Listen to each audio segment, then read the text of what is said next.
আসসালামু আলাইকুম প্রিয় গাইস, সবাই কেমন আছেন? আশা করি সবাই ভালো আছেন। আলহামদুলিল্লাহ আমিও ভালো আছি। আমি এস আব্দুল মান্নান। আজকে আপনাদের সামনে একটা ভিডিও নিয়ে আসছি কিছু কথা শেয়ার করার জন্য আপনাদের সাথে। দেখেন, এটা হচ্ছে ওমানের বড় একটা মার্কেট, সুপার ম্যাক্স। এই মার্কেটটা,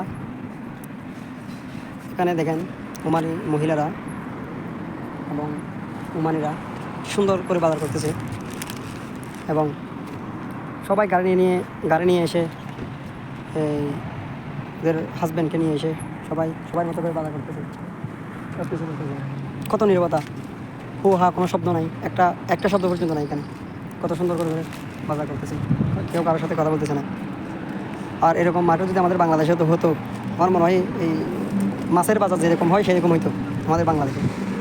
বিশেষ করে যারা এই বাহির কান্ট্রিতে আসেন তারা বুঝতে পারে বাহিরের পরিবেশটা কীরকম আর আমাদের বাংলাদেশের পরিবেশটা কীরকম। দেখেন, আমাদের বাংলাদেশে এটা তো একটা মার্কেট, কত পরিষ্কার জায়গা। আর আমাদের বাংলাদেশের মধ্যে মেডিকেল আছে না, হসপিটাল, মেডিকেল। দেখবেন মেডিকেলের পিছনে পর্যন্ত বড় বড় ডাস্টবিনের বড় বড় ময়লার এখানে বিশাল বিশাল আপনার নালা হয়ে থাকে, বিশাল বিশাল আপনার ইয়া হয়ে থাকে, খাঁচারার ঠাল দিয়ে থাকে এখানে, বড় বড় কাঠা করে রাখে এখানে, কাল করে ফেলে রাখে। যেখানে মানুষ সেবা নেওয়ার জন্য, মানুষ অসুস্থ হলে সুস্থ হওয়ার জন্য যে মেডিকেলে মানুষে যায়, সেরকম মেডিকেলের মধ্যে মানুষ গেলে এখানে সুস্থ হবে দূরের কথা, অসুস্থ হয়ে ঘরে ফিরে। তো এরকম আমাদের বাংলাদেশের পরিবেশ, আমরা মানুষ এখনও পর্যন্ত শুধরাতে পারি নাই, আর পারি কিনা সেটা আল্লাহ জানে। তবে এখানে দেখেন, এখানের পরিবেশ কত সুন্দর। এখানে মানুষের কোনো এরকম রোগ ব্যায়াম, গ্যাস্ট্রিক, বিভিন্ন আলসার ক্যালসার, বিভিন্ন ব্যায়াম এই দেশের মানুষের কাছে খুবই কম আমি দেখি। সর্বোচ্চ থাকলে একটু ব্যথা না থাকে, এতটুকু।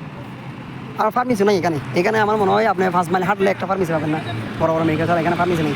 কারণ এখানে মানুষের ব্যায়াম সাথে খুবই কম। এখানে মানুষ খুব পরিষ্কার পরিচ্ছন্নতা থাকার চেষ্টা করে। আর আমাদের বাংলাদেশের যেখানে সুস্থ হতে যাবে সেখানে পর্যন্ত ময়লার ডাস্টবিনের বড় বড় এই ঠাল দিয়ে রাখে, খাসরার ঠাল দিয়ে রাখে। তো আমি এই ভিডিওটা করতেছি এই জন্য, আপনারা নিজেকে পরিষ্কার রাখবেন, এলাকাকে পরিষ্কার রাখবেন, দেশকে রক্ষা করবেন, পরিষ্কার রাখার চেষ্টা করবেন। এবং এরকম বিভিন্ন কান্ট্রিতে যখন আমাদের বাংলাদেশি প্রবাসীরা আসে, যেমন এই ওমানের মধ্যে বাংলাদেশি প্রবাসী আছে প্রায় 8 লক্ষর বেশি, 8 লক্ষ আছে। তো এই বাংলাদেশ থেকে আসছে ওরা কীরকম, এখানে আসার পরে ওরা একরকম পরিবর্তন হয়ে যায়। কী জন্য জানেন? এখানে পরিবেশটা অন্যরকম, এখানে চলাফেরাটা অন্যরকম। সেজন্য মানুষ এখানে আসার পরে মানুষ পরিবর্তন হয়ে যায়, সুন্দর হয়ে যায়, মানুষের গার মধ্যে রূপ বেঁধেই চলে যায়। এখানের শুধু ওদের পরিবেশটা দেখে, ওদের পরিবেশের সাথে যখন মিলে যায়, মানুষের রূপ বেঁধে চলে যায়।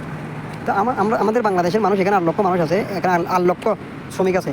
এই 8 লক্ষ শ্রমিকের মধ্যে আপনি দেখবেন এখানে এই ওমানের যে কানুন নিয়ম আছে, এই কানুন নিয়ম মেনে 8 লক্ষ শ্রমিক চলতেছে এখানে। আর বাংলাদেশের মধ্যে যদি আমরা 10 জন যদি একসাথে হই, আমরা একজনের সাথে একজন মিশে চলতে পারি না। আর এখানে বাংলাদেশ থেকে 8 লক্ষ শ্রমিক আসার পরেও এখানে একসাথে চলতেছে, একসাথে খাইতেছে, একসাথে ফিরতেছে, সব কিছু করতেছে। কারণ কি জন্য জানেন? এখানে প্রশাসন অনেক শক্ত।